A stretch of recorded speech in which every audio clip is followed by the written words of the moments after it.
Welcome back to the show, everybody. Welcome to another episode of the Bravo Zulu podcast. Here we are, episode 94. Got a little interesting topic for you tonight. Gonna try read through this one article and gonna chop it up about some stuff that I was talking to some sailors about recently. Ears to the streets, ears on the deck plates, and so recently I asked the question at work, in and around the shop, and just to different groups of people about who has more sway or should and does affect the crew morale, the commanding officer or the CMC. And to not much surprise, everyone said the commanding officer, because I think in most sailors' mind, and they know that the commanding officer is top dog, and when they put out product, policy, instruction, anything like that, then that's what's going to happen. More interesting, though, was the lack of knowledge, I guess, one might say, and if that's the case, then, our fault, Chief's fault, right? That what does the CMC do? What was the purpose of the CMC? That's what I really got from a lot of sailors. And I'm talking about sailors from, far spectrums of the line here, right? You had first termers, had 3, 4, re-enlistments, like all the way across. It was kind of like, what's Command Master Chief doing here? What's Command Senior Chief doing here? What's the purpose of that? So before we get into some of the things that were discussed and brought up, I'm gonna read. I did research. I wanted to find something for y'all, right? Sorry, my ear itched. If you're watching on YouTube, So 5 years ago was the 50th anniversary of the MCPON's office being established, right? So I found this article that talks about it. And I'm going to try to breeze through this as quickly as possible, right? We're on for those that don't know, just here recently, a week ago, 2 weeks ago now, we just put in the 16th MCPON, Master Chief MCPON Honia. And so this at the time was, I think we're up to 14. Russell Smith was still in office and holding the position. And that's 15, and now we're on 16. So this is just an article that was brought up. This is from the DVID's website. It's out there. I'll put, again, if you're watching or anywhere, I'll have the link down below in case you missed this 5 years ago, right? So it's old, but it just gives some context, right? Only 14 sailors have ever held the highest enlisted office that continuously bridges the gap between Navy enlisted leadership and enlisted personnel, right? That's the MCPON. The MCPON's, here it is. The MCPON's primary responsibility is to be the immediate representation of all enlisted sailors, said Master Chief Petty Officer Bill Houlihan. I've known a couple chiefs that have served with that Master Chief that just gave that quote. They had strong opinions of that person. Just opinions, neither here nor there, I guess. Command Master Chief of Naval Station Mayport. He is the enlisted advisor to the Chief of Operations, and when policy is being constructed, the MCPON's council could be sought to offer opinions on behalf of the enlisted sailors. Okay, so quick problem that I have with that quote, and apparently this Master Chief Houlihan served and as a PAO or something. It says later on, we'll get there, but it says the MCPON's council could be sought out to offer opinions. So if the CNO doesn't want it, he's not going to seek it, right? Is the MCPON in on every decision or only some decisions? Or he's only giving his opinion when asked for it, and when not asked for it, he's not. And I'm just throwing that out there, just going off what these words said, okay? I won't ever fucking get close to smelling the fucking hallways of D.C. So have no idea. I'm just going off of these words. Could be sought to offer opinion on behalf of the enlisted sailors. In my mind, it would be like, is always sought. Right? Not salt, but salt. Right? Okay, moving on. In the NAVADMIN, MCPON Giordano encouraged sailors to reflect on the changes made by previous MCPONs in the Navy to enhance the lives of enlisted sailors and their families. That's a very good thing, and something often through, as we're going through the chief season now and putting the chief selectees through this training that they're getting, and as sometimes they might have to look up a MCPON, it's important to say, hey, what did this MCPON do for the enlisted sailor, right? What was their like key initiative kind of thing? And some have really good ones and some maybe don't have much or just different. But it's really interesting just to see how they affected and how we got to where we're at today through certain MCPONs doing, these programs or this or that, changing this, voting, barracks and whatever and whatnot. Okay. As I was working around the house, I started thinking about the message from the MCPON, said Master Chief Johannes Gonzalez, Command Master Chief of the U.S. Naval Forces Southern Command, U.S. 4th Fleet. I looked into some books, and it was pretty amazing to understand that was a turning point for senior enlisted leaders. They were told that their voices were heard, their opinions mattered, and their feedback would make a difference. At the time of the office inception, Navy leadership was concerned about the force's low morale and equally low retention rate. More things change, the more they stay the same, right? Ebbs and flows, peaks and valleys, right? One might say we're in or around that area right now, right? Low morale and equally low retention rate when they're throwing $25,000, $50,000 at people to come join. All right. Master Chief Delbert Black. Master Chief Petty Officer Delbert D. Black, the first MCPON, began visiting sailors in the capacity that no one else had done before. Anytime that a leader can go to the deck plates and gain insight into how enlisted sailors live and work and how their families are supported, said Houlihan, they show a significant level of concern, which in turn will increase morale. No. Right? This is a 5-year-old fucking article, but no. Okay? Just because you show up somewhere and ask questions does not increase morale. As we've recently seen with prior MCPON Smith and what happened when he visited the fucking carrier over there in Norfolk. I forget which one now. Whatever, I did an episode couple back on it, right? Go listen to that one or watch it on YouTube too, right? That's not an automatic increase in morale, okay? Especially if it goes bad, right? Again, as recently seen, okay? And I just don't like the way that comes out. Like, in turn, morale will increase morale, which in turn will increase. No, it just doesn't automatically happen. That's such a piss poor take, and I think that automatically goes to when I had this conversation with sailors around and on board, that if people are thinking that just because you had a conversation that morale goes up, we're fucking so detached from actual, right? And again, that's one of those, like, when the office of MCPON and again, MCPON came only like 9 years, right? Yeah. After, 8s and 9s were established.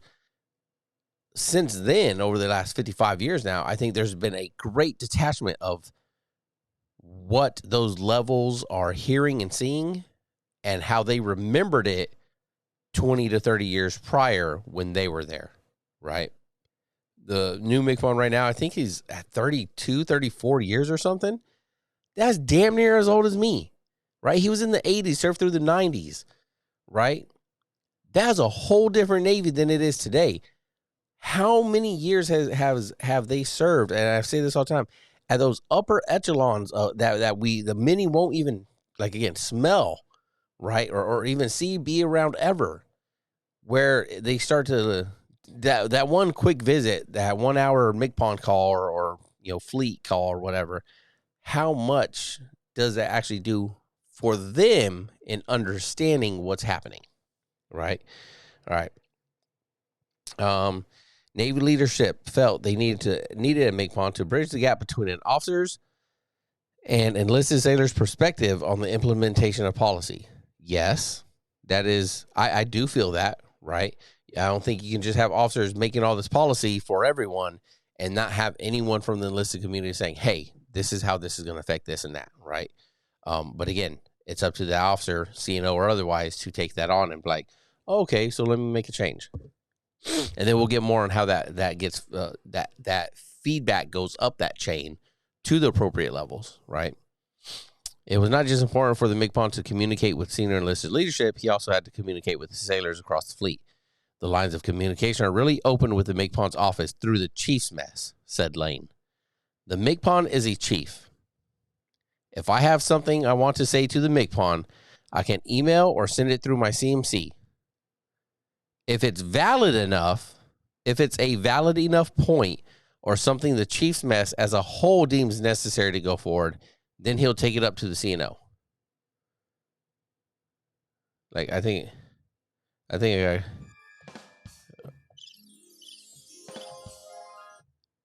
nope, that's the one. That's like, I think that's the crickets, right? Maybe we're a squeaky wheel. I don't know. I was playing some sounds there, but I can't disagree more with this, right? If I want to say something to MCPON, then I can send it up through the appropriate chain of command. Yeah, there's a chain of command to send it, but if he's a chief, right, and he walks into the chief's mess, and I got something to say to the MCPON, then I should be able to say it to the MCPON. Which at this current moment in time, I don't. What's up, MCPON? You're welcome to the show. Come hang out anytime you want in the Bravo Zulu podcast studio. Okay. But I think it's just like, this is such a, it's like two-way talk, right? Well, I can send it through my chain of command. Okay. All right. I'll send it to CMC. If it's valid enough, if it's a valid enough point, who fucking determines that? Who? My CMC determines if it's valid enough? It's valid enough for me to bring up. What do I need to do? Do we need to get the DLCPOs together and have a vote on it? Oh, we're split 2-2. All right, well, CMC, nope, I don't think it's valid enough. I don't want to send that up. I don't want my name behind that, right? I don't want to. I feel it's a stupid question. I felt my answer to you was good enough, although you feel it's not good enough, so I'm not going to send it to the CMC or Force or whoever, right? Or something the chief's mess as a whole deems necessary to go forward, then he'll take it. So what chief mess? Are we talking about just your command chief's mess?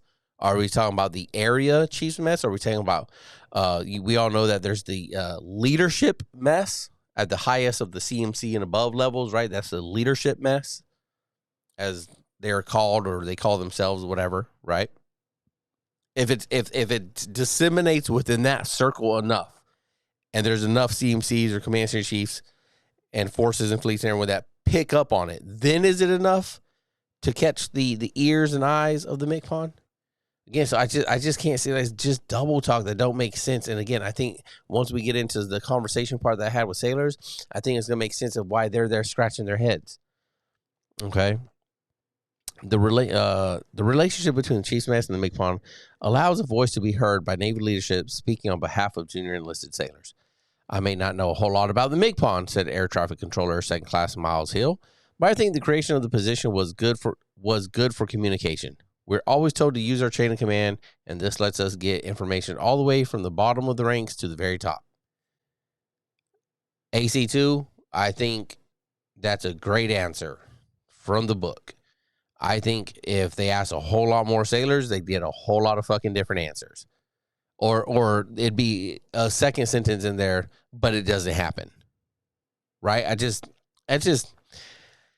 How many people did they ask a question till they picked the answer that they liked and then put it in the article, right?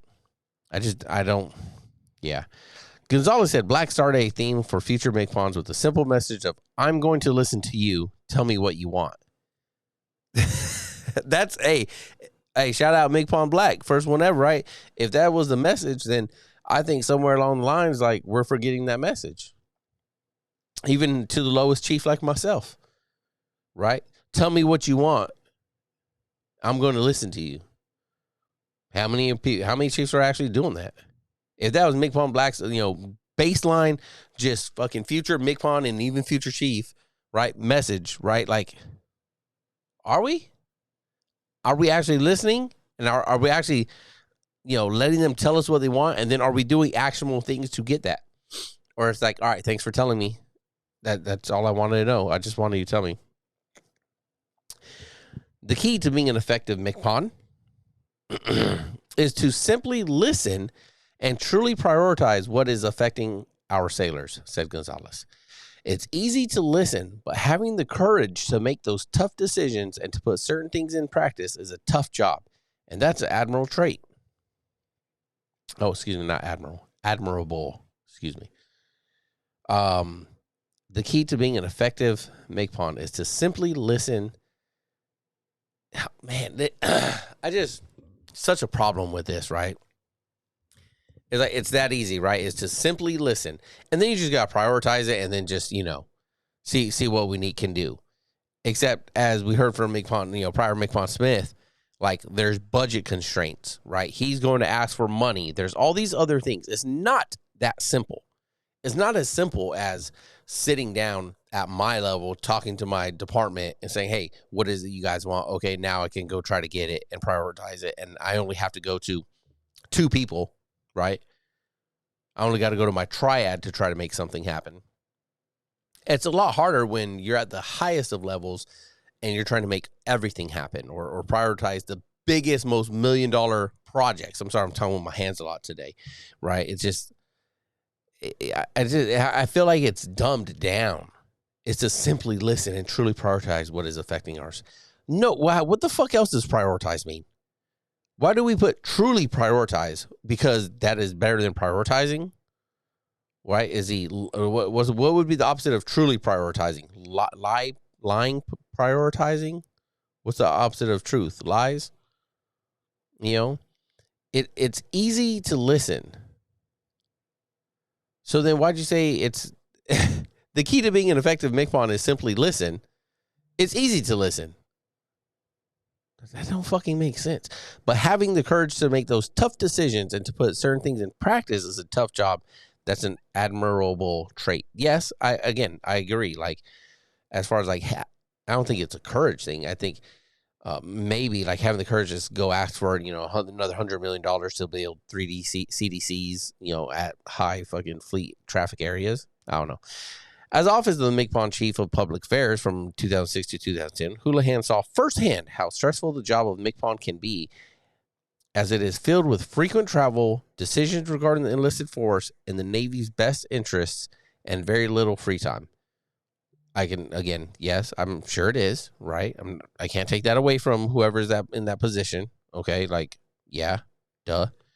Also, what you signed up for, and what you knew was going to be happening. I got insight to that office that I never understood before, said Houlihan. While I was there, I got to see their impact on policy and how they helped shape it. In some cases, you could say that the MCPON is a sanity check because he has access to information the rest of us don't. So he can look at policies and the way they will affect the fleet. MCPONs are selected from a very prestigious group of enlisted leadership with experience and tenacity. All right, so here's the problem I got here is what information is he so privy to that the rest of the Chiefs mess can't be privy to or isn't disseminated down after a decision is made, right? So a big thing going on right now is beards. They're doing, I guess, a beard test. There's got a lot of people growing out beards, checking gas mask seals, SCBA seals with people with beards, okay? Whatever comes of that is going to come of it, okay? Whether we get beards before I retire or we get beards after the Navy gets beards after I retire, whatever, it's going to be fucking settled and there's going to be the new policy and that's going to be that. Now, when that policy comes out either way, are we going to see the actual data that led us to the decision of a yes or no? Is that the information that he gets to see before everyone else to help move this policy in the direction it should be moved in? And if it's only him, why is it only him? I'm sure it's the fleets also, right? And maybe some forces, but like how far? Like, shouldn't that be privy to all of the Chiefs mess or no? What do you think? You let me know down in the comments, because I just secret, top secret, need to know information. I get, okay, cool, tactical strategy, but that's not his job, right? His job is policy stuff. So why can't we know what the policy and the instruction information that led to those policies? Why can't we know? Why can't junior sailors know what? We're supposed to explain it to them as chiefs, right? When that policy comes out, I got to sit there and be like, oh, okay, well, this is why. But if I don't have the same information he has, how can I successfully do that and get them to trust me that it's not just, me, towing the company line again? All right, guys, here we go. This is the new thing. We got to do it. All right. I don't know if I have what it takes, said Gonzalez about his aspirations to become a MCPON, but I can tell you that I'm striving for that position because I know the difference you can make in a sailor's career and the entire enlisted force, Gonzalez continued with his sentiment about his passion for leadership. We all can't do it, said Gonzalez, but I can tell you that if any chief petty officer is not striving to be the MCPON or go as far as they possibly can in the chief's mess, then they shouldn't be a chief petty officer. That has got to be the most fucking crock of fucking shit, I think, that we say about ourselves. Straight up. Not everyone should have to fucking want to be the MCPON. Not everyone should want to have to be or have to be what? Not everyone should have to want to be a Master Chief for 30 fucking years. Why? Why are you forcing that on people? Right? You say, you know the difference you can make in a sailor's career and the entire enlisted force. I know the fucking difference I can make in one enlisted sailor. In the 20 or 30 that are around me, I know at my little E7 level of fucking nothingness, right? Because I don't want to be MCPON, so I guess I shouldn't want to be a fucking chief. Or I shouldn't be a chief petty officer because I don't want to be fucking MCPON. Okay? But I know the impact that I can make to those around me. But that's fucking not shit because I don't want to be MCPON? Do you hear yourself? Just hear yourself. We all can't do it. No shit. We all can't do it. But I can tell you that if there's any chief petty officer who is not striving to be the MCPON or to go as far as they possibly can in the chief's mast, then they shouldn't be a chief. So which is it? Like, should we all be striving to it, although we know we fucking can't do it? Or should we be focused on where we're at and what we're doing and the biggest impact that we make at the place and level that we're at? Because what it sounds like to me is like you're this person, and I, again, don't know this person, but not even this person, but what we're saying is we should be so focused on moving up the fucking ladder, right? Because you make a bigger impact on sailors as you move up the ladder. So we have to be focused on that, right? You have to be focused on the advancement so you can make more impact instead of just being glad and happy where you're at and knowing that no matter what level you are at as a chief, you are impacting sailors. Negative or positive, right? So that last one just it really fucking irks me bad. It really does. So going into, the question I asked some sailors around me, here's some things that were said, and I'm going to kind of go over this and kind of connect it with this article here. And again, we're at 55 years now. Again, this was back in 2017. It'll be in the notes on YouTube and down in the description if you're listening. So everyone that I've asked said the CEO. But then I follow up with like, why not the CMC? I'm looking at my phone notes here because I took notes as I asked them, right? Some people said couldn't even tell you what a CMC does, right?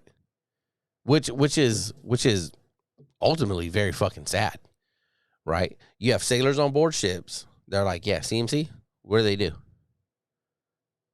Right? So failure somewhere on someone's part. Maybe it's failure on mine. I don't know. I'll take that. I believe how it's supposed to work is it should be the CMC, but this sailor had never seen that in their career. And again, this is saying this. They think the CMC should be the one, excuse me, making the bigger impact on morale. But they ain't seen it. They haven't felt that from a CMC, right?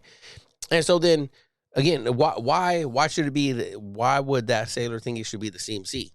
Maybe because this sailor, maybe they understand the role that it's supposed to be for enlisted crew and have more influence over the instructions and the policies that come down and affect enlisted.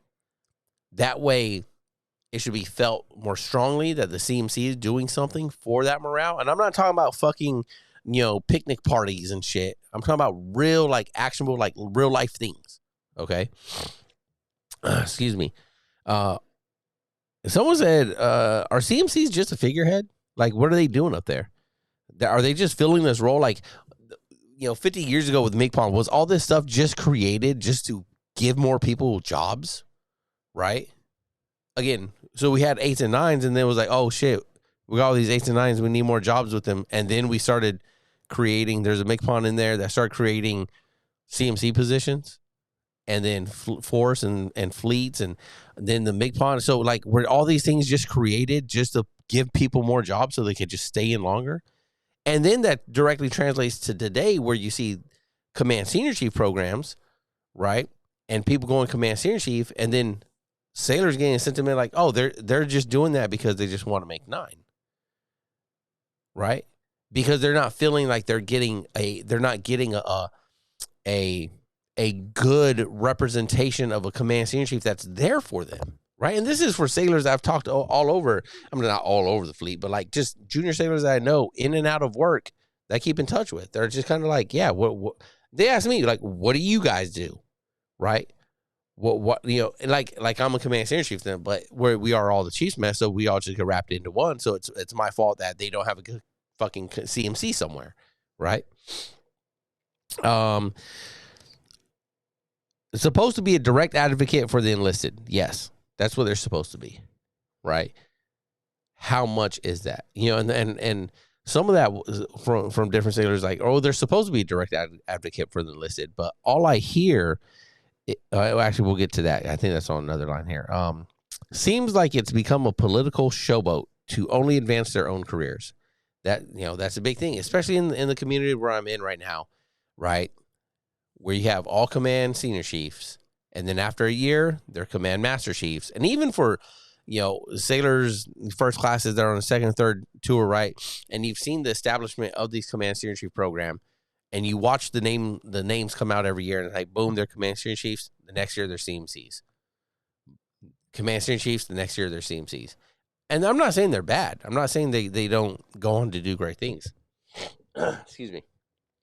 I'm just saying it's what sailors are seeing is it seems like, oh, if I want to make 9, after I make 8, I just need to fucking go command senior, and then boom, I'm in. I'm in there for 9, right? First time, second time up, I'm going to make it, and then now I can hit my high 3 at 9, no matter how many years I'm in.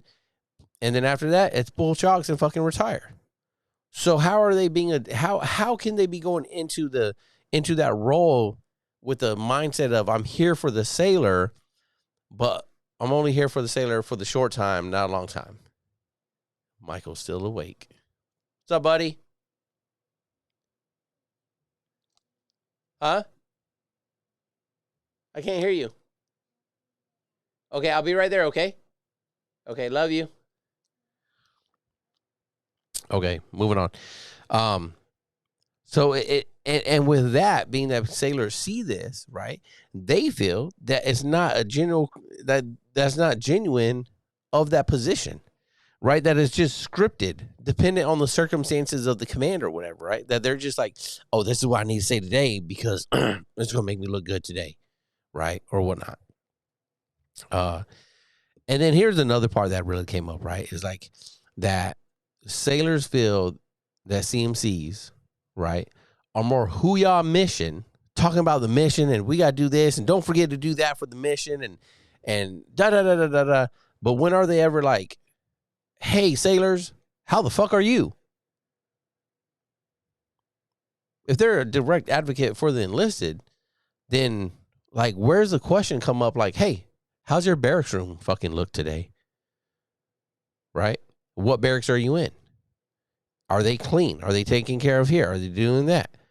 Yeah, okay, you're at the Beacon, Gucci ass fucking, on base, apartments.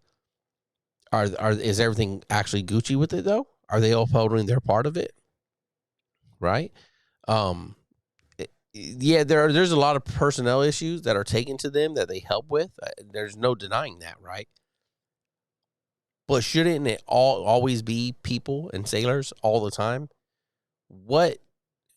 They should not be doing mission, right? They're not there to drive mission accomplishment. That's why you have divisional and departmental chiefs, because they're the ones in there with the fucking sailors, right? Here, huddled up. Hey, this is my work list. This is what we need to get done because this is what's driving the mission. The CMC should strictly be people. What's going on with this sailor, that sailor, issues, things like that. But when they drive a mission achievement and the mission goal, the mission, then doesn't look like they're working for the enlisted sailor. It looks like they're working for the commanding officer, which, yes, I know they are, right? But if that's all they're driving is the mission for the CO, then why aren't department heads driving that? Why isn't the XO driving that, right? When I was growing up in the Navy, the XO, when I was getting my ESWAS pin, and you had to be like, hey, the XO, what's their job? And it was like, the XO runs the fucking ship when it comes to fucking mission, everything, right? Like the buck stops there. He does all the planning for everything because it's their final like test before they become the CO. So they got to make sure they can do it all and whatever, right? But sometimes nowadays it feels like it's the CMC that's the one, hey, don't forget about this mission and that mission. We got this mission coming up and that mission coming up. What? I don't want to hear that. Shouldn't you be tracking like enlisted personnel programs? That's what I want to hear about. All right, moving on. Yeah, so I put "Hoo-yah, do the mission," not "Hoo-yah, I'm here for you." This was another one. DLCPOs, Departmental Leading Chief Petty Officers, speak for the sailors. The CMC doesn't. That was something I got from that, right? When I was having these conversations, like, people understand how the chain of command works, and they understand that the departmental LCPOs are the ones actually going and saying, hey, this is about my sailor, that's about my sailor. And then kind of like there's just this middle person that takes that stuff and takes it to the triad meeting. I get, like, that's what sailors were giving me. And I was like, yeah, I mean, that's how it's supposed to work, though, right? But to a lot of junior sailors, like, well, why? Why can't you just go take this to this person? Right? You know me best, so why can't you take it? And it's like, well, sometimes we do accompany and go, but that's a hard question, right? When like a sailor does that, when they put you in that position, it's like, you know me best. That person doesn't know me. They don't, like, you know what I mean? And so why aren't you speaking on my behalf? And it's like, well, yeah, sometimes I do speak on your behalf, and then other times I flick the booger problem to the CMC, and then they got it for action, right? Because, when they throw their extra star or their title behind the email, all of a sudden extra things happen. Why? Just because they have a special title, right? And then another one was that they didn't see a point, especially in smaller crews, and it was kind of to the point of like maybe on bigger decks, like they could understand that there's this CMC that gathers all the other mass chiefs together, and again, that leadership mess kind of atmosphere where all the decisions are made and taken to the big bird up there to set policy and stuff. But like a lot of people were like, just felt like it's just this position that exists because it's kind of getting to the point that it's always been there, although it hasn't, only 55 years now. But to young first-term sailors, second-term sailors that don't know the history, right, then it's always been that way. Okay. That's about it for tonight. Just think about, like, what are the roles, the impact that you yourself are having on your sailors. Or if you're a civilian out there and you're in a management position, supervisor position, it's the same thing, right? What's the impact of morale or work output and everything like that? Do you focus more on the morale, more on the mission? How do you balance it? And let me know down in the comments below. Don't forget, if you're on YouTube watching, click the subscribe button, turn on notifications, all that good stuff. We got more coming for you here on the Bravo Zulu, and that'd be it. For more information on how you